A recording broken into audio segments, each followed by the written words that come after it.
We're going to start off with some frontline changes. There is 4 frontline change, all red. We have something at SOKIL, Umansky, Novoporosky region, Avdiivka. These are all at the Avdiivka front, and Paraskoviivka at the Donetsk front. We're going to move into the frontline change at SOKIL. So at SOKIL, the Russian forces have basically entered SOKIL and started the Battle of SOKIL. So this has been reported by Ryba. And Ryba mentioned that the Russian forces actually went all the way to the center of SOKIL, and but they just went in, some kind of like a reconnaissance by combat, and then they went out. But basically, the Russians have get closer to SOKIL and have started the battle at SOKIL. And further south from this location, the Russian forces continue to expand their buffer zone around Semenivka and Umansky, as the Russian forces continue to push and basically create this buffer zone moving towards in the direction of Novoselivka, Persia. And so the frontline change over at the Semenivka and Umansky region, so over this area here.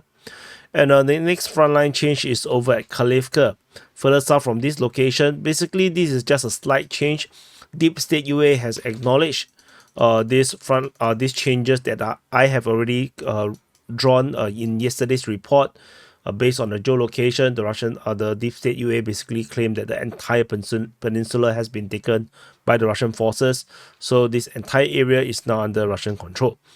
The last frontline change is over at Paraskoviivka, over at the Donetsk front. In this area here, Russian forces is geolocated basically on the western part of Paraskoviivka. It might at first glance look like the Russian forces have taken Paraskoviivka, but this is not true. Based on the video footage, the Russians sent an infantry fighting vehicle flying speed all the way towards this area. But in this area, however, is a serious problem because there is a river here actually, and the bridge here was actually destroyed. And basically, the Russian armored vehicle basically fly in and stranded itself. I think everybody fainted in the vehicle, and Ukrainians started to use FPV drones to take it out.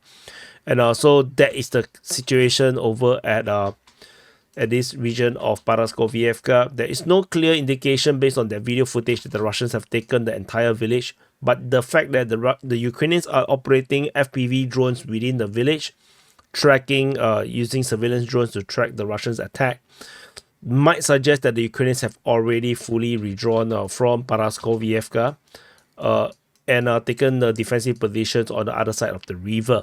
So, which means that the Russian forces, this is currently the gray zone, and the Russian forces is probably going to take over the village very, very soon.